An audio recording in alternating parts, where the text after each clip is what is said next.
at yourself, you're not much use to anyone.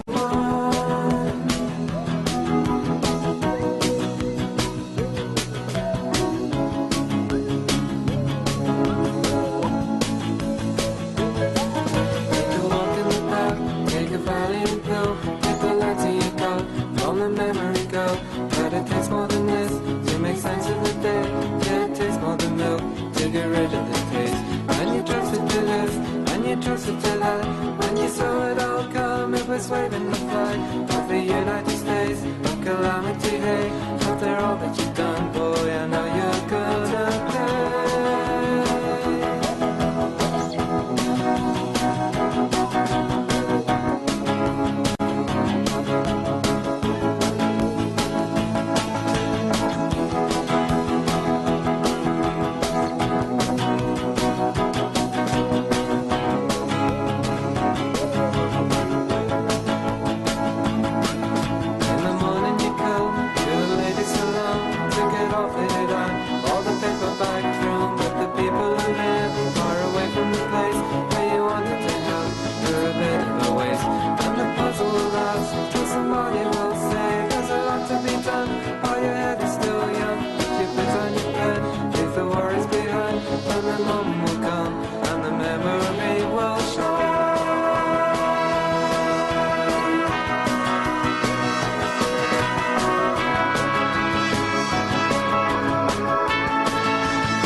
Glad that they came, and you go to the place where you finally found you can look at yourself, sleep the clock around.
All right.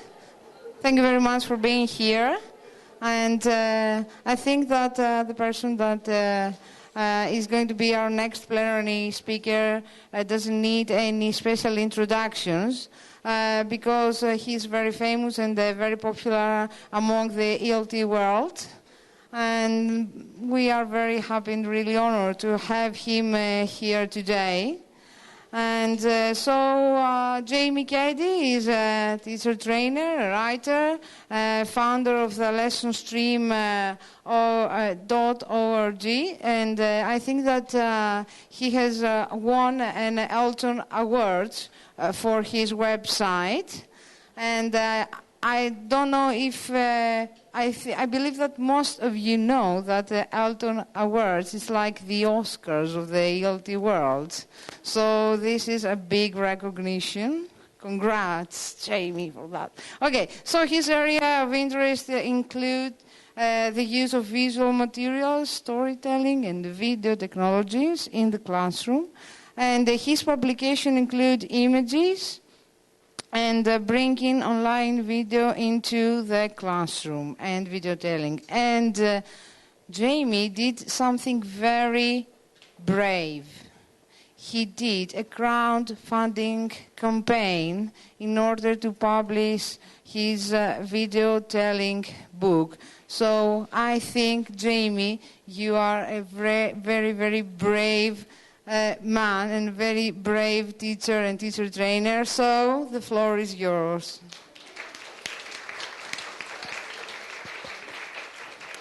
Thank you very much, Effie. And thank you very much. Sorry? Oh, thank you very much. Thank you very much for being welcome. Thank you. Thank you. And that's all from me. And thank you very much, Tisol, Macedonia, Thrace, Northern Greece. Can I just call you Tisol, Northern Greece? Just makes it easier, doesn't it? Thank you very much, Tisol, Northern Greece, for inviting me to be here. I've come all the way from Barcelona, and anybody brings me from Barcelona to Greece is good in my books, because I love being here, so thank you very much. How are you all? Are you tired? Effie, did you say lessonstream.org? Or was that my imagination? It did sound like that, doesn't it? Lessonstream.org. Oh, lessonstream.org. It's been a long weekend. So anyway, let me start by telling you 5 things about myself. Should we start that way? Is that a good way to start? Is that a good way to start? If I tell you 5 things about myself. Okay, if you insist. Okay, well the first thing I have to tell you is this is not my first Tisol Northern Greece. We had to speak about this a bit the other night, and somebody, I think it was you, Margarita, you said that I was here in 2001, but that's 2011. 2011, I freaked out. 2011, that's 5 whole years ago, and I thought that's incredible, but it wasn't actually the case, is it? It was 2012. Yeah, it's 2012. I looked into it, and it's 2012, and I feel much better because that's only 4 years ago. But there's a big difference because I don't measure my lifetime in years like normal people do. I measure my lifetime in World Cups. So that was only 1 World Cup ago. And in fact, I am only 10 and a half. It's true. It makes you feel younger. If you prefer the Olympics, you can do that. In fact, this is Olympic year, so maybe we should measure our lives. And so that's my first thing. I was here in Tisol, Northern Greece in 2012. Who was here too? A few of you. Yes, I knew that. So who has become a teacher since then? Not which of you who were here then have become teachers, I understand. I mean, which of you who were not here then have become teachers since then? It's a very confusing question. Show me your hands. Now, this means that was quite interesting, Jamie. This means, not very interesting. This means, rate my fact number 1. Come on, show me your hands. Some of you, okay, a few of you, I've not got any thumbs down, I don't see anything. Okay, second Jamie fact. And I live in Barcelona, but I'm actually from Scotland. But you know that, don't you? Let me see your hands. How interesting is that? It's kind of interesting. Okay. Thumbs down there. I should remember that one. Just go up to people and say, I'm from Scotland. Say, it doesn't work. Actually, you know what's funny is my sister lives in Barcelona too. And I moved there first. She moved there second because she's a copycat. And then she met a man called Pablo. Pablo's from Madrid. And they've got 2 children, so I've got 2 nephews in Barcelona. Yeah. Was that interesting? No, that wasn't one of them. That was just a digression.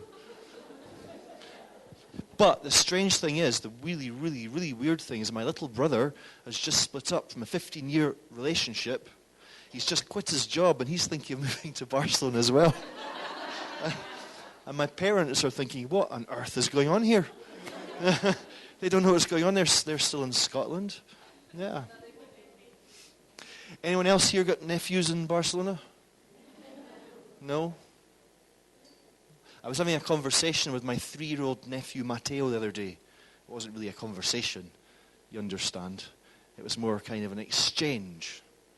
And I don't know why, but we were on the topic of babies. Maybe there was one in a picture in his book or something on the TV, but he just said, baby. And I said to Mateo, are you a baby, Mateo? 3 years old. And he said, no, I'm a big boy. And I thought about this for a moment, and I said to Mateo, but surely, Mateo, the very fact that you feel the need to state that kind of undermines the whole notion in the first place, does it not? There was a silence. Right, Jamie, fact number 3. I'm a teacher trainer, and I spend every summer of every year going to Norwich in the United Kingdom. Who's been to Norwich? Colchester. Yeah, it's quite close. Yeah, it's quite close. So Norwich is famous for mustard, English mustard. It's famous for canaries. I don't know why. And it's also famous for Nile. Do you know Nile? Not the river, but Nile is Norwich Institute for Language Education. And I train there every summer. I escape the heat in Barcelona. I go to Norwich and spend a month there. And I have to say a big thank you to Nile, because as well as TESOL Northern Greece, Nile have been my sponsors. So I'm sponsored by 2 different parties. And I do a course at Nile every summer, and I'll tell you a bit about that later. How interesting was that? Show me your hands. Well, that's quite interesting. Okay. Number 4, I have a bucket list. Who else has a bucket list? A bucket list is not a list of buckets. A bucket list is a list of things you want to do before you die. And on my list of things I want to do before I die, at the very, very top, actually there's only about one thing, is go heli skiing. Now, who knows what heli skiing is? Who's been heli skiing? Anybody? So who can tell us what heli skiing is? It's kind of interesting. I've just discovered this recently, and that's why it's gone straight to the list of my buckets. Yeah, what is it?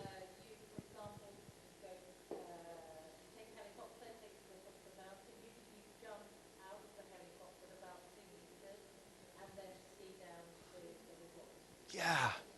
Have you done that before? Your brother does it.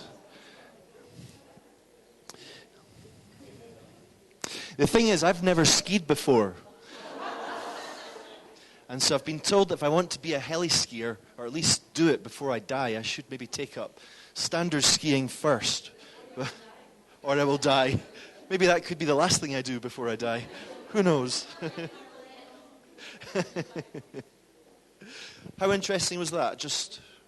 All right, I think I'm quite happy with, you're a hard man to please. All right. And the last thing, number 5, Jamie, fact number 5, this is true. Well, it wouldn't be true, would it? It would be true, it has to be true in order to gain your trust. I have never, ever eaten fondue. Yeah, you're the same, but would you like to eat it? Have you always wanted to eat it, though? How interesting is that? I've never eaten fondue. Not interesting. Okay. So, right, one thing I'm worried about today in this talk is that we're going to run out of time for questions. This is what tends to happen. So let's do the questions first. Yes, I'm planning to finish in time, but we did start 10 minutes early, didn't we? we'll see how it goes. I'm not going to be any later, I promise, than 10 past, okay? Let me just tell you a few things. Well, just before we get warmed up, let me tell you what we're going to do. In fact, just before that, let me ask you a little bit about yourselves. I've told you 5 things about me. Tell me 5 things about yourselves. Well, at least, just tell me, how long have you been teaching for? Show me your hands if you've been teaching for more than 10 years. Show me your hands if you've been teaching for between, let's say, 5 years and 10 years. What if you've been teaching for less than 5 years? Show me your hands. Is there anybody here for whom, I don't usually use that word, for whom this is their first conference? A few of you, wow. And how are you finding it? First ELT conference. Have you been to other conferences? What ones? Business conferences. I always wonder what the world of other conferences are like compared to ours. You don't go to a lot of sessions. So what's the difference? So I've been teaching for, I don't know, about 15 years. And over this time, I've become very, very interested in storytelling. And that's what today's closing plenary is all about, storytelling. You know that, don't you? Yeah. Now what I've got to do, I've got 2 stories to tell you. 2 stories to tell you and 5 points to make. And I'm going to try and go in and out of them. All right? I've got my 5 points to make right here. They've shuffled up, okay? And I think maybe just get a couple of them out of the way. What do you think of that? Who sees themselves as being a teacher in the classroom? I think I've already asked that before, but put your hand up if you consider yourself to be a teacher, storyteller, I should say. A teacher in the classroom, that was a mistake. Do you consider yourself to be a storyteller in the classroom? Some of you do, but most of you don't. Is that true? Most of you don't. Look.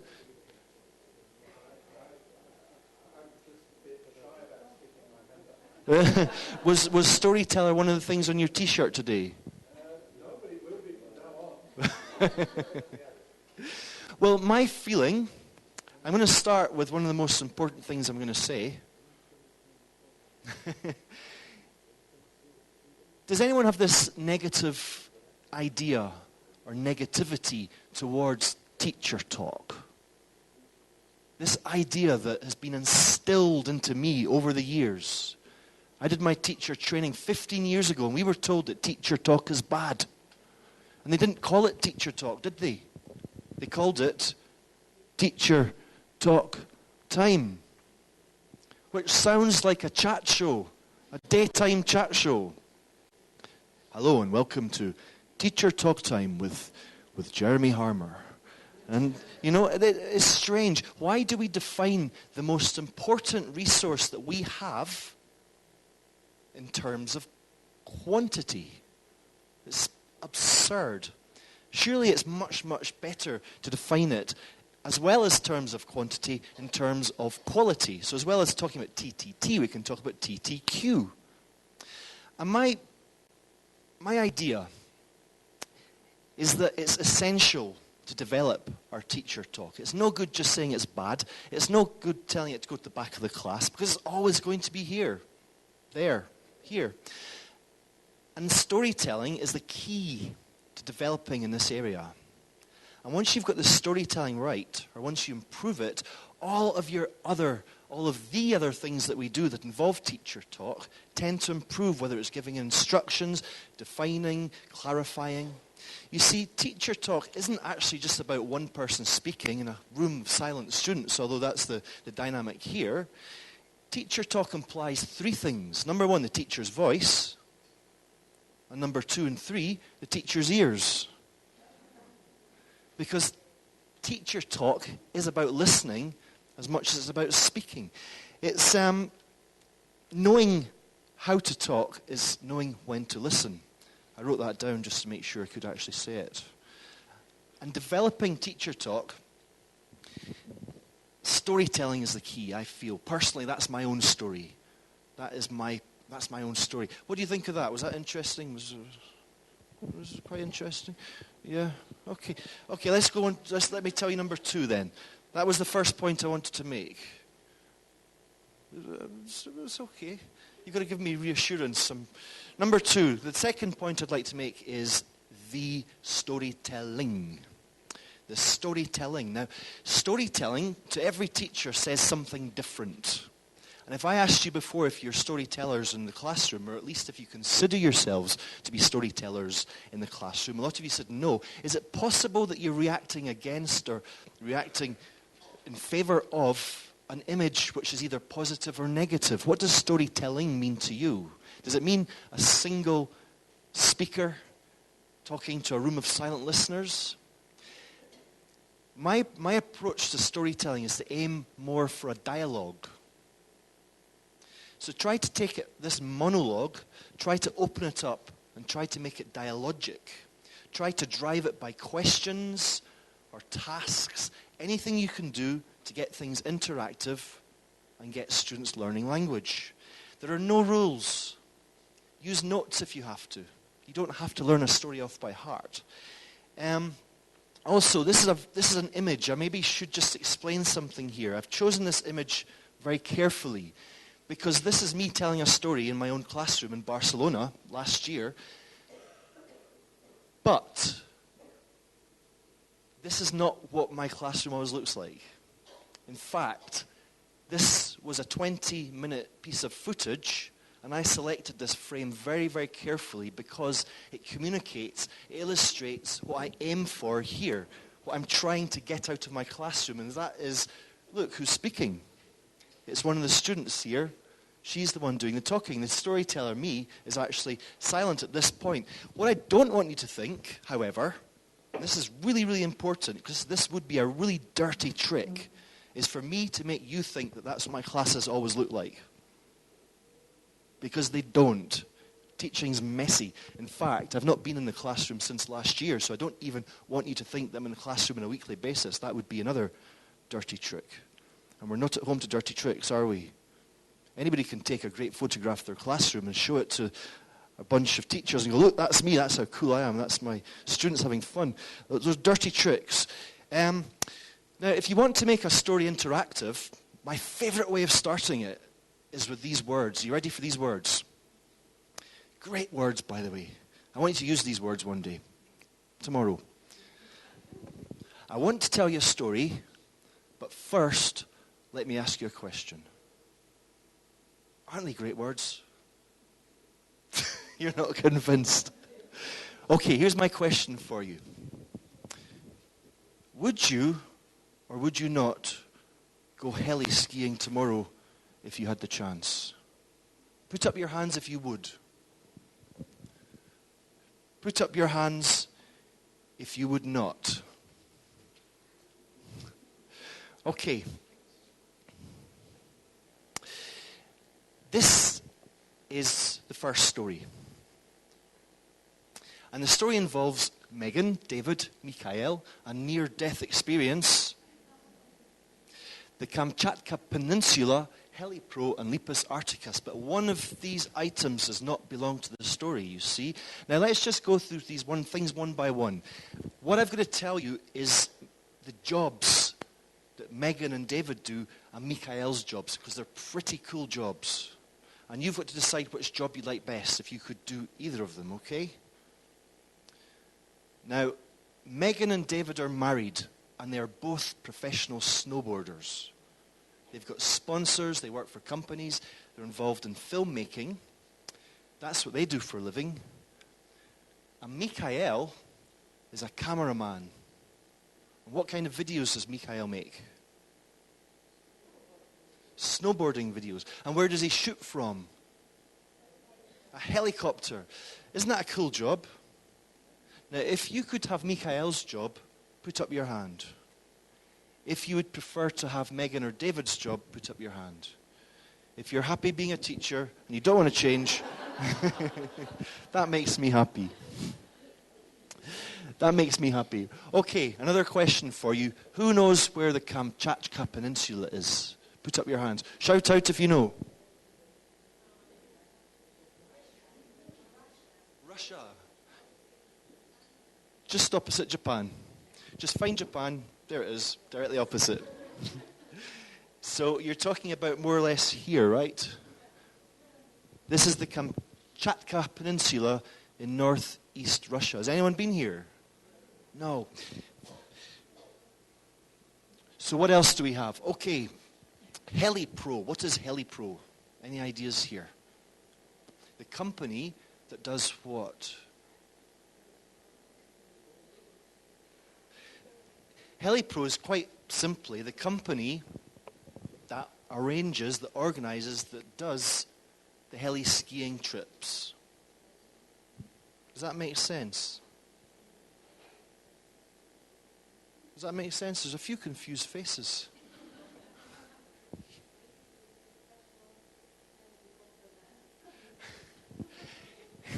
HeliPro is quite simply the company that organizes... Sorry? No, it's not. It's just that pro at the end that makes you think that.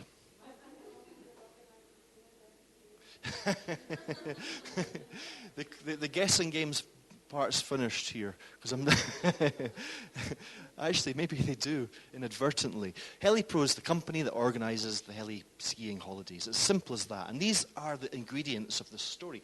I mean, I could invite you to guess what happens in this story, couldn't I? But I'm not going to.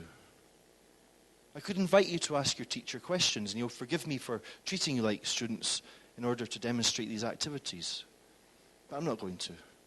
I could, but I'm not going to. I could ask you to maybe work in pairs and guess what happens, make connections between these, predict, etc. But I'm not going to. But you'd like me to do that, wouldn't you? But I'm not going to. I'm not going to. But what I am going to ask you is, who do you think the hero of the story is? Mikhail. And I could ask you why, but I'm not going to. Now, the thing is, this story doesn't have a name. And your task is to give it a name when we finish, but we'll come back to that. Let me just show you where we're going. Let me show you where we're going first. Now, I love this story, so you'll have to bear with me a little bit. I'm going to use notes because it's a story I've never told before. Now, this story takes place when David, the professional snowboard guy, married to Megan, decides to go heli skiing. Who does he use? Which company? HeliPro.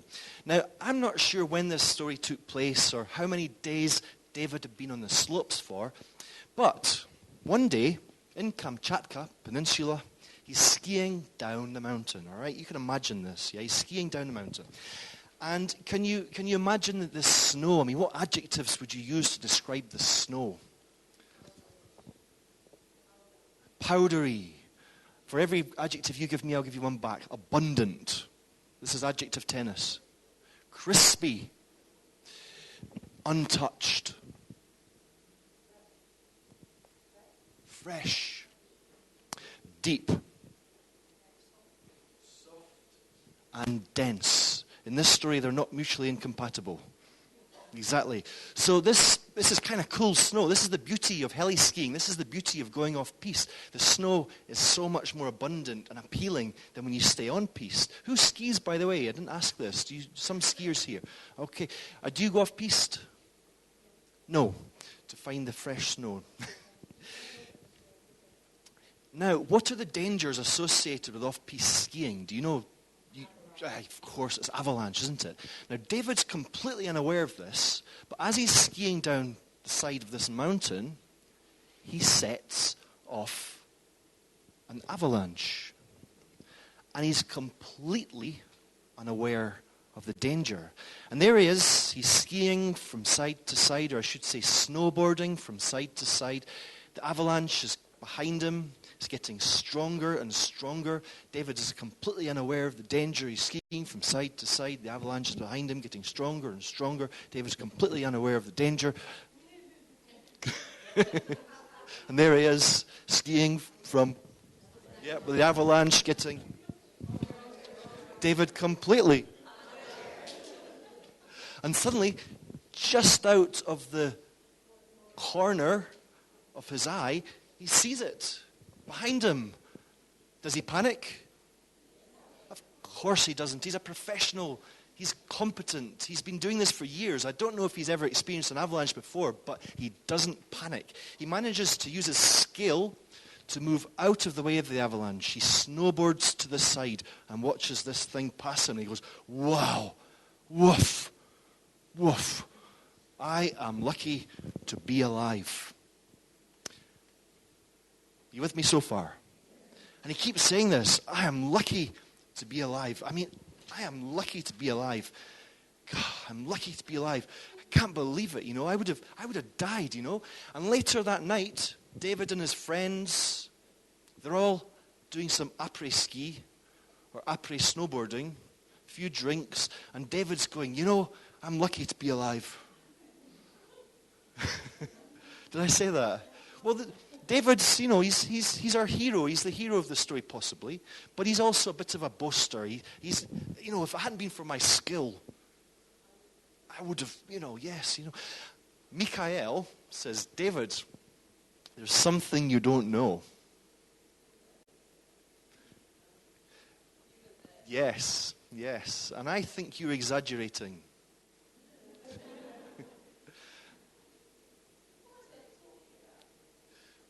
Whose voice is that? David's or Michael's? What are you talking about? Can you prove it? Yes. How? What's that? Oh no, she's recorded it on camera. I completely forgot. Are you telling me, Michael, that you actually caught on camera that very moment? Oh, God. So, do you agree with me? I'm lucky to be alive.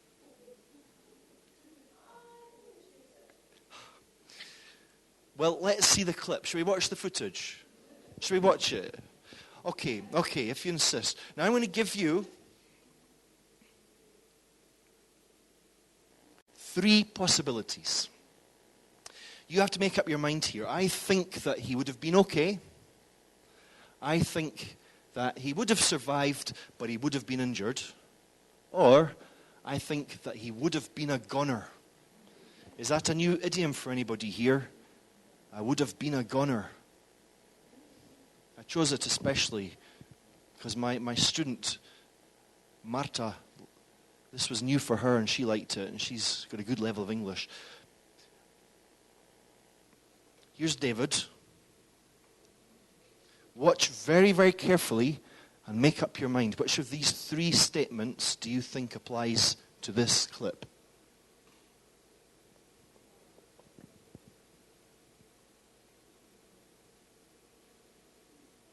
Let's watch again.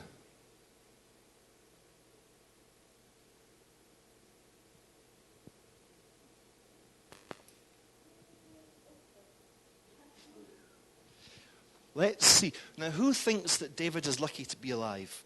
Who thinks that he would have been a goner? Show me your hands. He would have been a goner. Who thinks that he would have been okay, unharmed? Who thinks that he would have survived but would have been injured? What kind of injuries do you think he would have sustained? Fractures, broken ribs, broken fingernails.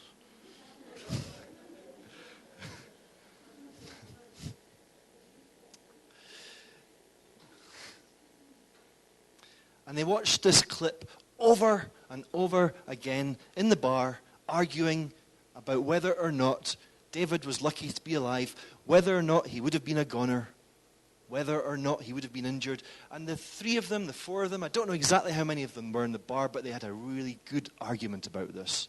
David claiming that he was lucky to be alive, that he would have been a goner. Now, do you remember the name of David's wife? Megan. What does Megan do for a living? She's a snowboarder, professional snowboarder, just like her husband. It's a husband and wife team here. Do you think it's good to be married to someone with mutual interests? At least you can go on snowboarding holidays together, can't you? Or maybe that's not the idea. I don't know. Anyone here married to a teacher? You're married to a teacher? I saw you earlier holding hands. I wondered if this was a conference romance. Well, it can still be a conference romance, can't it? So. And what's it like being married to a teacher of the mutual interest? Would you say it's a positive? You don't have to answer this. This is not a marriage guidance counselling activity. This is no, is it? Is it positive? Challenging. Okay, so maybe it's not. I don't know. So anyway, there they are, David and his friends in the bar, watching that moment, the exact moment of David's skillful escape. And caught on camera deciding whether or not David was lucky to be alive, etc., etc., etc. We're not going to go over that part again. But anyway, what happened next is that David told his wife Megan about this. You see, Megan wasn't with them at the time, but when he got home, the first thing he said to his wife was, she says, "Did you have a good time, love?" And he went, "I'm lucky to be alive." I tell you what, almost got killed by an avalanche. I was almost a goner. And so, of course, he showed Megan the same piece of footage. And I think maybe they watched it 2 or 3 times, and then she noticed something that nobody had noticed before. And not a person here noticed, I don't think. She noticed something. Do you think you noticed it? Don't say a thing, but mime what you think you noticed. Mime it in some way or another. Oh, yeah. Yeah. You're very observant. Have you seen this before? You've seen this before. Ah. You're the first person I've met that's seen this before. Yeah. What do you think Megan noticed? I mean, I can show you the video again. All right. Since you've asked so nicely, you ready?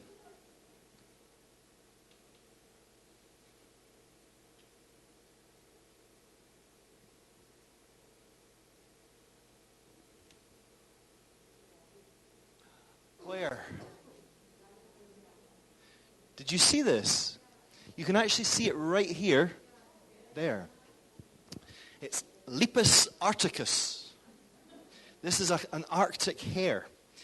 And Megan noticed that this confused Arctic hare runs into the avalanche from the right-hand side.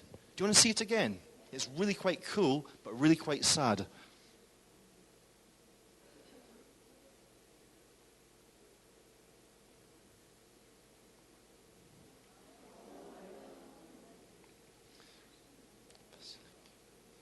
Vasiliki, where are you? Effie, where are you? There you are. I was just thinking, a white hare caught in an avalanche. Poetry in motion. Yeah. Yeah. It was if you didn't understand that, it was a private joke. So, what happened next, you see? Megan said, "Oh, the poor creature, the poor creature. You scared it, and it ran into the avalanche. You bugger," she said. And she was only joking, of course. But she said, if you hadn't been there, it wouldn't have been confused. And if it hadn't been confused, it wouldn't have run into the avalanche. And if it hadn't run into the avalanche, it would have survived. What did she say? She said, if you hadn't been there, and if it hadn't been confused, and if it hadn't run into the avalanche, now write those down. You don't have to. No. Anyway, David was kind of impressed that his observant wife Megan had noticed this, because back in the Kamchatka Mountains, nobody had watched this. They must have watched the footage about, 100 times, and nobody had actually noticed Lepus arcticus. It's quite easy. I mean, he's white against white, so we can forgive him. But the first thing that David does was to send a WhatsApp message to his friend Mikhail. Said, "You won't believe it. Watch the clip again. You'll see something that Megan noticed that none of us had noticed before. See if you can spot it." So Mikhail watched the clip, watched the footage, and right enough, he said, "Yeah, I see it. Lepus Spartacus." I'm Spartacus. No, I'm Lepus arcticus. That's not the rabbit's. That's not the individual hare's name. You understand? That's me being Latin. You know that, don't you? Yeah, but I like the Lepus arcticus.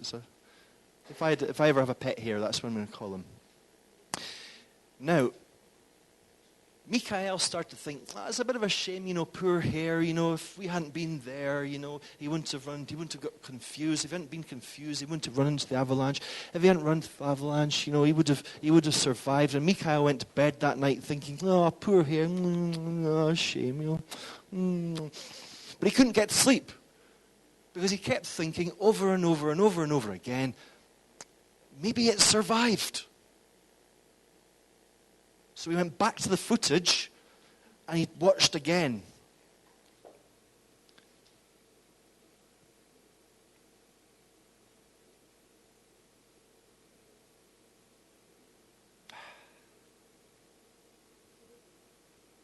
There's nothing happening there, is there?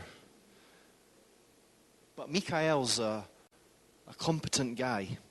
He knows his tools. He works with video. So what does he do? He zooms in and he slows down. Zoom in, slow down. And when he does this, what he sees is a delight.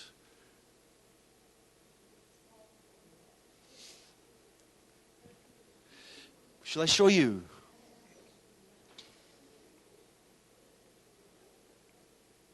Watch very carefully.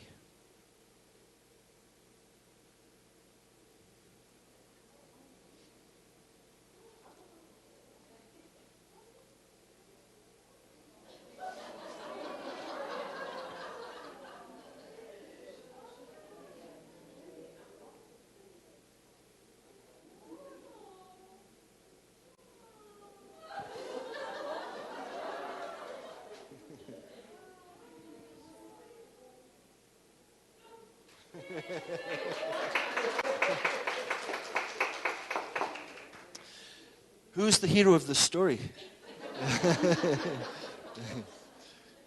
So he kicks, he fights, he does everything he can to stay on top of the snow. Would you like to see it again? It's kind of...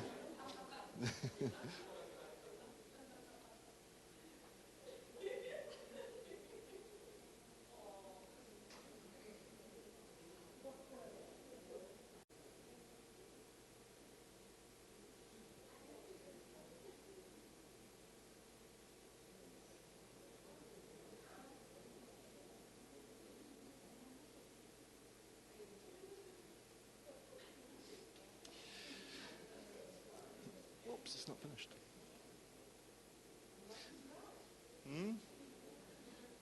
So there you are, Mikhail, you work for HeliPro. You provide tours for professional or very competent heli skiers and heli snowboarders. The question for you 21st century students is, what do you do with this footage?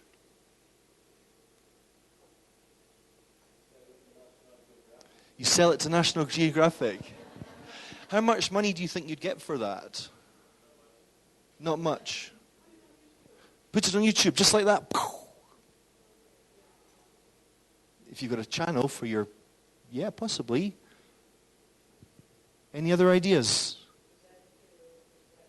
To who, sorry? Sell it to David. David. Send it to David as a little gift.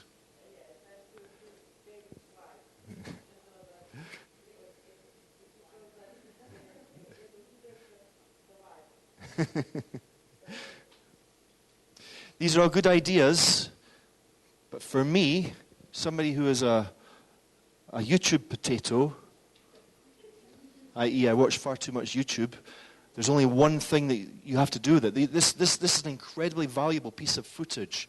HeliPro is a company. There's nobody on the planet that has a bigger stake in this footage than HeliPro. It has to be turned into an advert. As simple as that. No? Yes? The question is, what music are you going to put over the top of it? Wagner, did you say? So Wagner. I could play it and ask you to sing. Any other ideas? I will survive. Any more? The Eye of the Tiger. Rage Against the Machine. Yeah, I love these ideas. Would you like to see what they chose?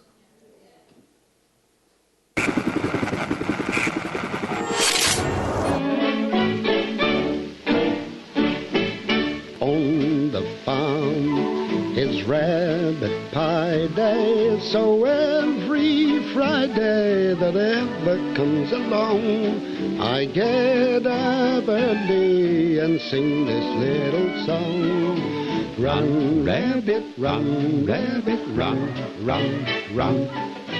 Run, rabbit, run, rabbit, run, run, run.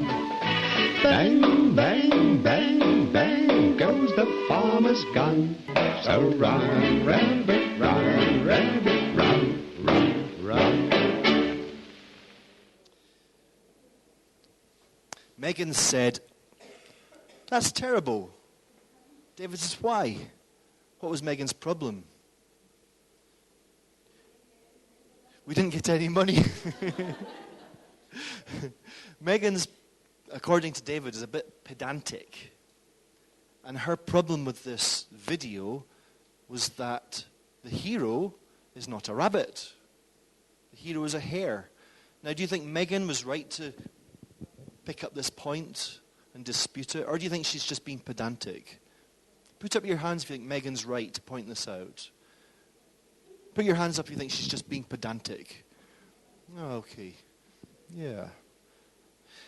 Well, anyway, David went on to Wikipedia and says, "Look, Megan, the Arctic hare or polar rabbit."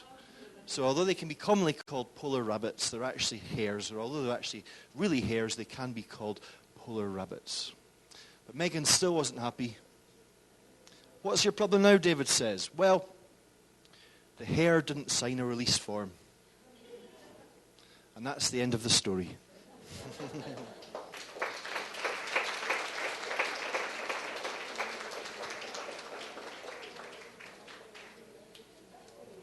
Right.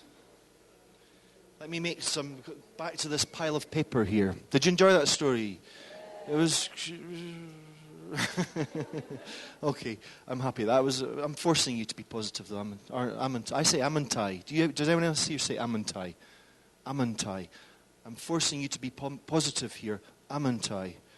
It's one. Amantai. Yeah, it's true. It's part of my personal grammar. I get picked up for it. I get told it's wrong. I get beaten up in playgrounds. But it's me. It's my grammar. And I'm keeping it. So there. Right, number 3. What did we have already? We had teacher talk. We had the storytelling. Trying to show you, or trying to demonstrate, or at least trying to kind of put forward this idea that a story can actually be a dialogue, a narrative driven by questions or mini tasks. Try and open it. The third thing I want to mention is the story. And it's very easy, I think, to think of storytelling as involving stories from long ago and far away. Am I right? Stories about wizards in the woods, and pixies on toadstools. But stories are, once you start to become a storyteller, and once you become obsessed by them, you see stories everywhere. This was one that I found on YouTube a few weeks ago and thought, yes, that's a story. Stories are here and now. They don't have to be from a galaxy long ago in a time far away. It's all about recognizing the narratives. And something Penny was saying yesterday about using course books. When you start to recognize the narrative in the story, anything's possible. And for me, taking a storyteller's role is a key way of personalizing the course book. Give me a few topics that you've done from course books recently. They can be as specific or as general as you like. Food. Can you be more specific than that? Yeah. Yep.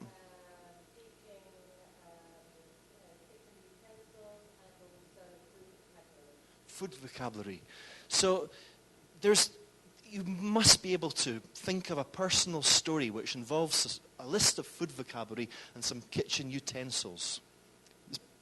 I mean, if you can't, then lie. Make something up.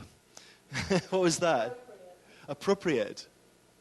I mean, there's course books. I mean, when I was having to use the course book 3 years ago, I was working with teenagers. I remember there was a unit about dangerous pets or unusual pets. I used to have a pet grass snake. There was another story or unit rather about where you live, vocabulary for towns, villages. Quite simply, I started this slideshow to tell my students about where I live. You know, it's not exactly the most interesting thing, but at least it's your own story. And there is something kind of intrinsically more interesting about a human being in front of you than some non-human being that doesn't exist in a course book. And that's the key. That's the interface between the course book and the human beings in the classroom, is personal stories. So I'd always look for possibilities or opportunities to tell your own story, activate some of the key language in doing so, and then move on to the course book. Try and give students an opportunity to share their own stories, of course, somewhere along the way. Anything else to say here? I had a friend that I hadn't seen for years, for 2 years specifically, that isn't maybe years. His name's Thomas. Thomas lives in Moscow. He used to live in Barcelona. He was in Barcelona 3 nights ago. And we met up for a quick drink. It was all we had time for, a quick drink. I'm going to show you a photograph that I took of Thomas. There he is. Did you see that? That was a story. You see, Thomas has got a new girlfriend, a Russian girlfriend. And the crazy thing is, they live opposite each other, you see. And they can see each other's buildings from where they are. And she sent him a WhatsApp and said, darling, have you heard the news? And he said, what's wrong? And she says, big news all over Russian TV. And he says, what's wrong? What is it? He says, your flat is on fire. So she sent him an image. And Thomas panicked. He freaked out. Then he thought, wait a minute. He zoomed in and realized. So this is Thomas. I thought that was quite funny. You don't seem to think that's very funny.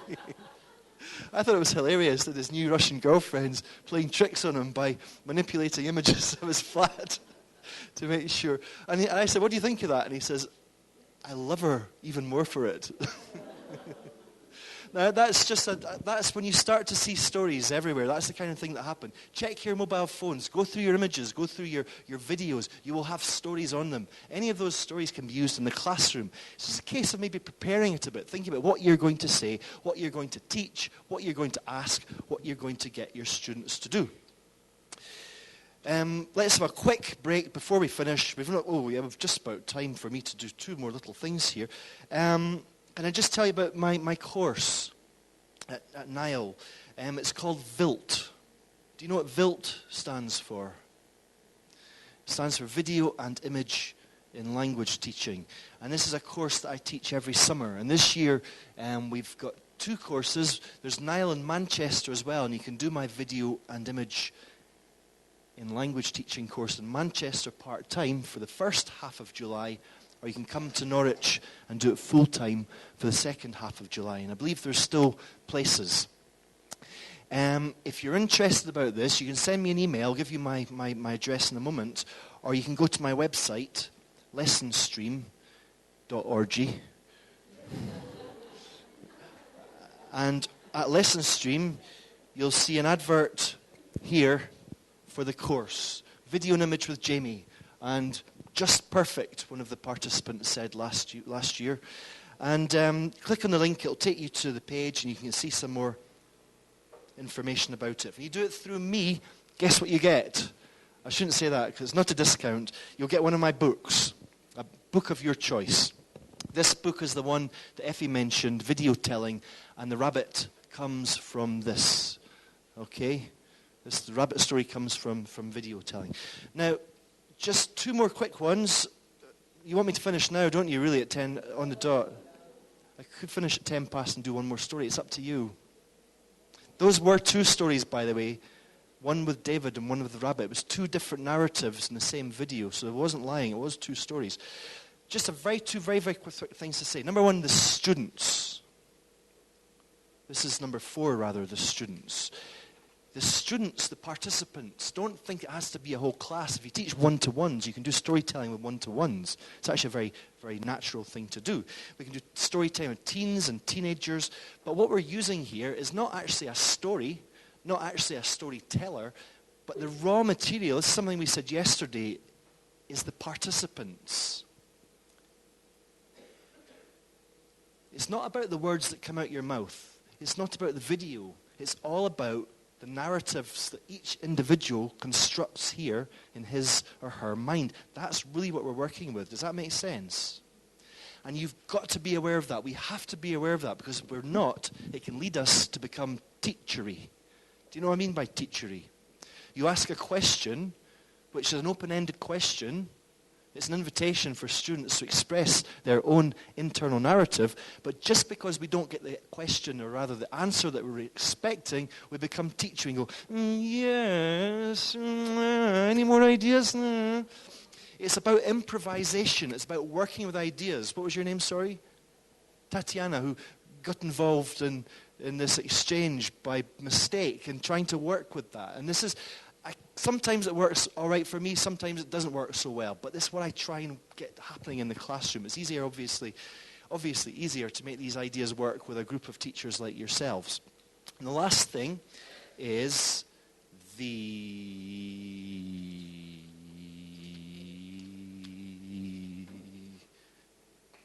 I've lost it. Is this what happens when you get too many pieces of paper? Sorry? Maybe that was 5. That was 5, wasn't it? Would you like one very, very last quick story? Okay, since you've asked so nicely. This is called Pogo and the Mystery Object. Okay? Pogo and the Mystery Object. Have you heard this story before? Pogo and the Mystery Object. It's about Pogo and a mystery object. Now, what can I tell you about Pogo? I kind of like Pogo, I have to say. What is Pogo, or who is Pogo? Well, I'll tell you a bit about Pogo. Pogo's kind of, he always eats. For Pogo, food is the most important thing. What's the adjective I'm thinking of? He eats far too much. Greedy, yes. He's a greedy pig. Also, he doesn't like working. He never works. He spends all the time sleeping. Every afternoon he takes a nap, or you could say, if you want to be more Latin about it, a siesta. What's the adjective I'm looking for? Lazy. And also, a little child always asks questions. What's the adjective? Curious. These are the 3 adjectives that I would use to describe Pogo. Lazy, greedy, and curious. But I kind of like him. No, he's a greedy pig.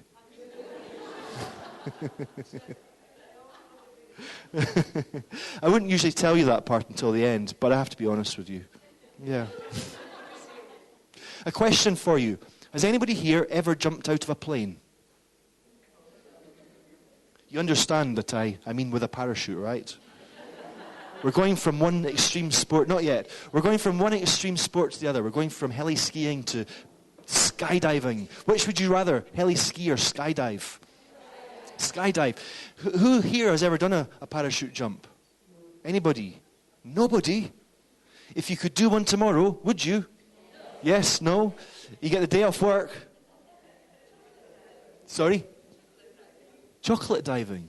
What's chocolate diving? Diving into chocolate. Is it melted chocolate?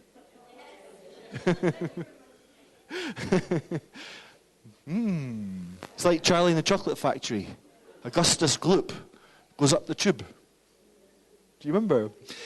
Anyway, here you are. You're all in a plane. Can you imagine? We're all in a plane together. You know we say we're all in the same boat? No. We're all in the same plane. And guess what we're going to do? Our very first parachute jump. And the plane is about 1,000 feet, getting higher and higher. And guess what?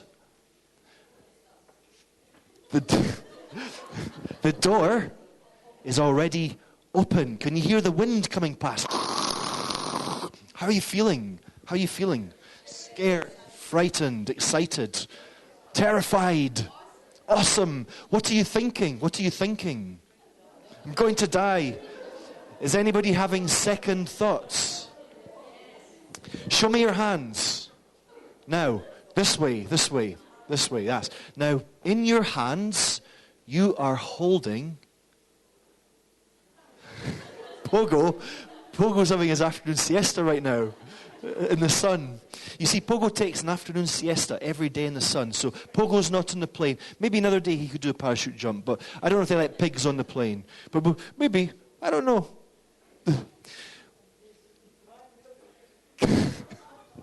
You're holding a mystery object. You have to decide what you're holding. This could be anything, as long as it fits in your hand. It could be something private. It could be something personal. It could be something practical. Why are you laughing there? I'm trying to know. You're holding your parachute. Better put it in your back. Maybe it could be a. Now, I want you to decide what you're holding. What is it that you're holding in your hand? Okay. Was it? A stress ball. Why are you holding a stress ball? Very, very simple answer to a simple question. What are you holding?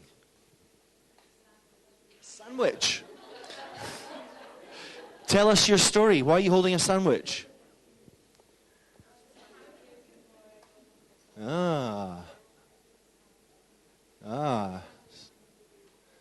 It's hungry Stefania. Yeah? So I'm quite surprised. I'm surprised that people get hungry before jumping out planes, especially for your first time.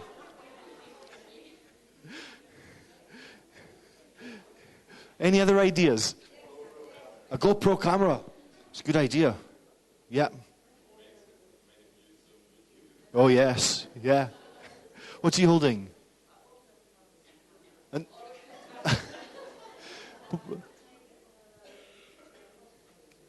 Which organ are we talking about here?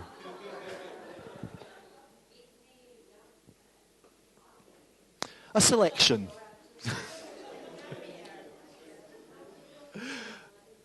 Okay, so a selection of assorted organs.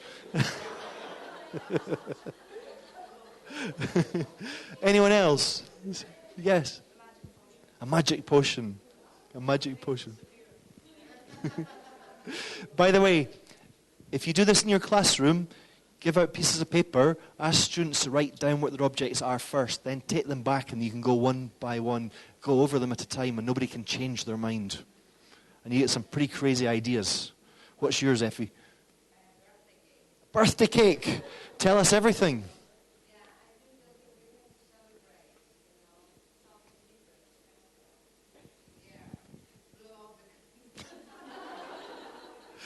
I think when you jump out the plane, you're not going to have to blow out the candles, are you? Please probably happen by itself.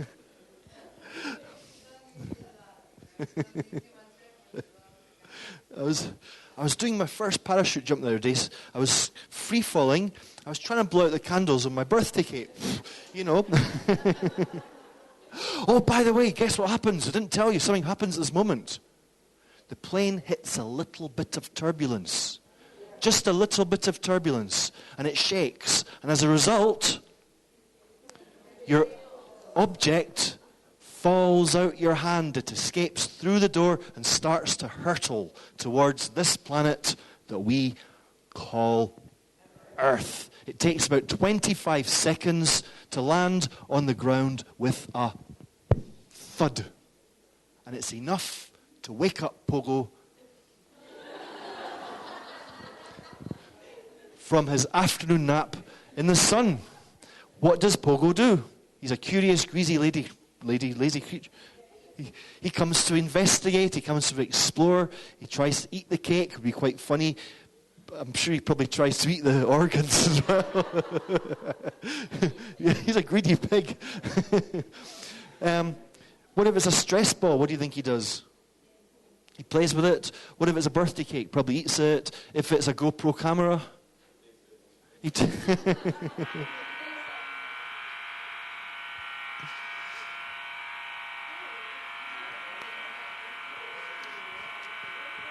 That's not annoying.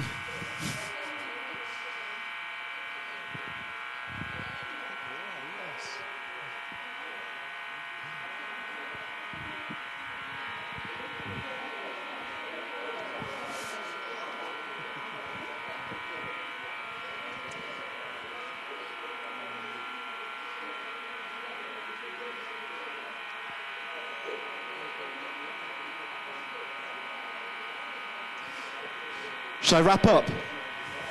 Okay. If I speak for 20 seconds, can you hear me? Okay, ignore that. Completely ignore it. It's not happening. Listen to my dulcet tones. It could have been a birthday cake, but it wasn't. If it had been a birthday cake, we would know nothing about this story. And this is a true story.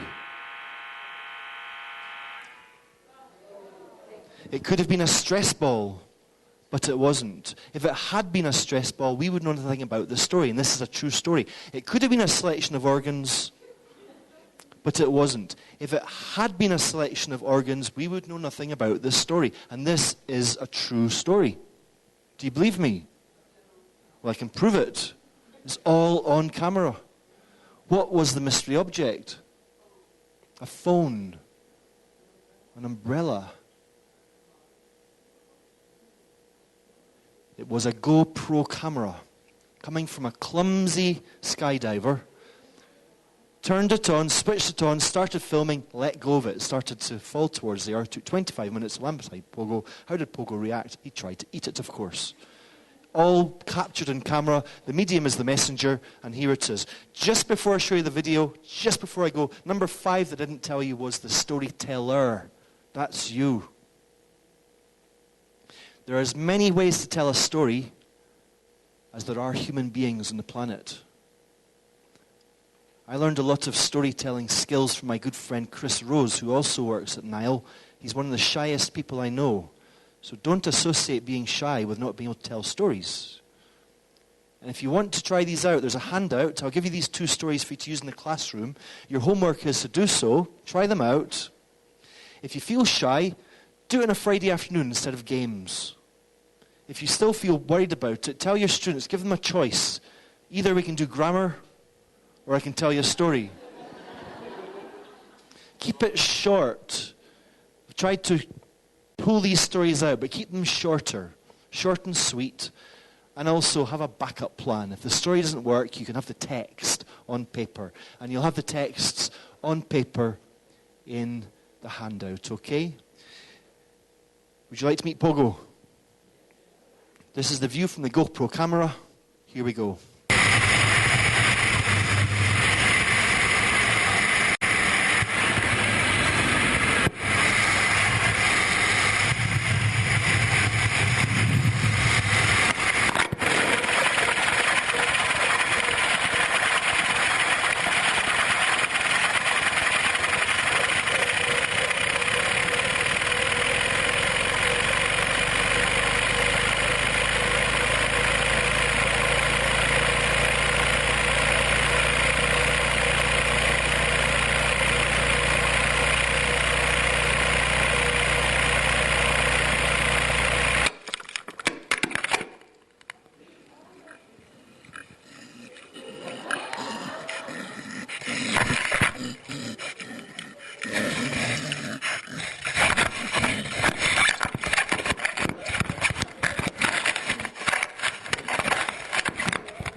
Thank you very much.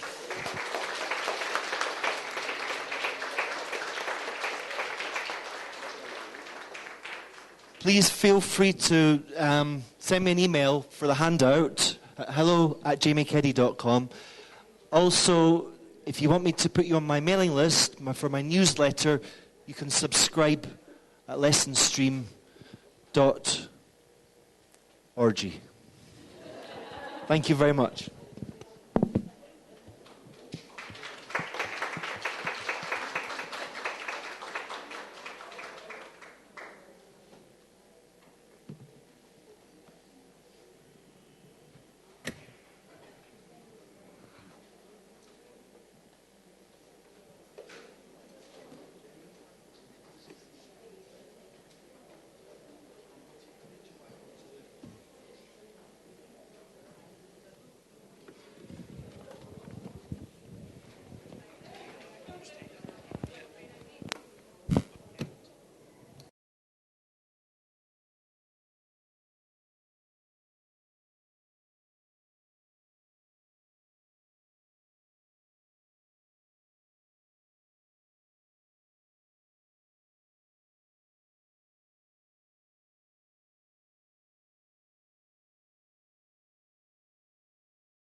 Μαρία Θεολογίδου,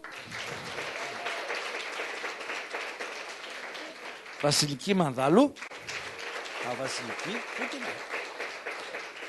Κυριακή Κουκουράκη, Δήμητρα Χριστοπούλου, Μανώλης Κόδοβας, Φανή Μηνιάδου. And the substitute members are Kathy Salonikidis, Despina Karamitsou, and Natasha Lukeri. Natasha, you got your wish. Okay, can the new board please come up? Yeah.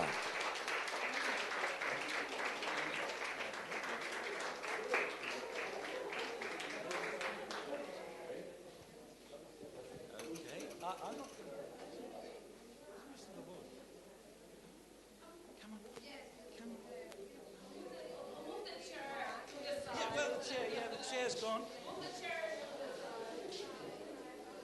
Okay. Oi.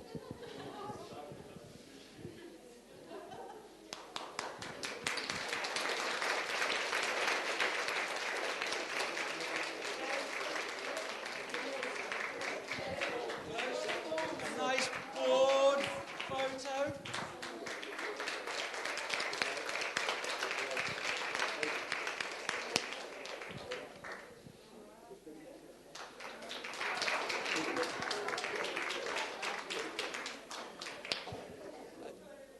Go back now. Thank you. Thank you, girls.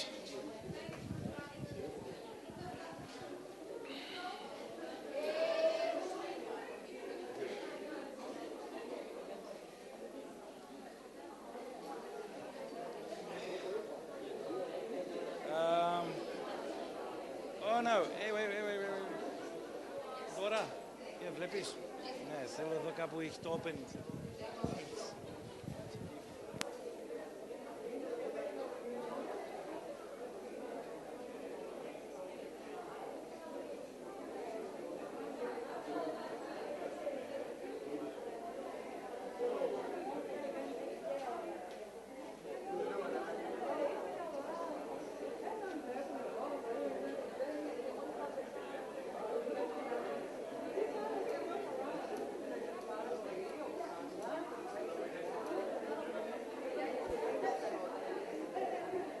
Just a minute, please. Bit of patience. Yeah. Δεν αυτό, τι έγραφε. Αυτό. Αυτό. Προχώρα το. Προχώρα. Okay, here. All right. Once again. Please listen. Okay. We would like to thank once again our convention sponsors, ACT,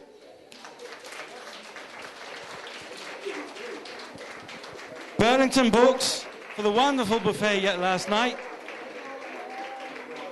City College for the programs, Cambridge University Press as exhibitors, Express Publishing, the HAU, Pilgrims, the previous wonderful board, and the wonderful help, the volunteers, and you, the membership.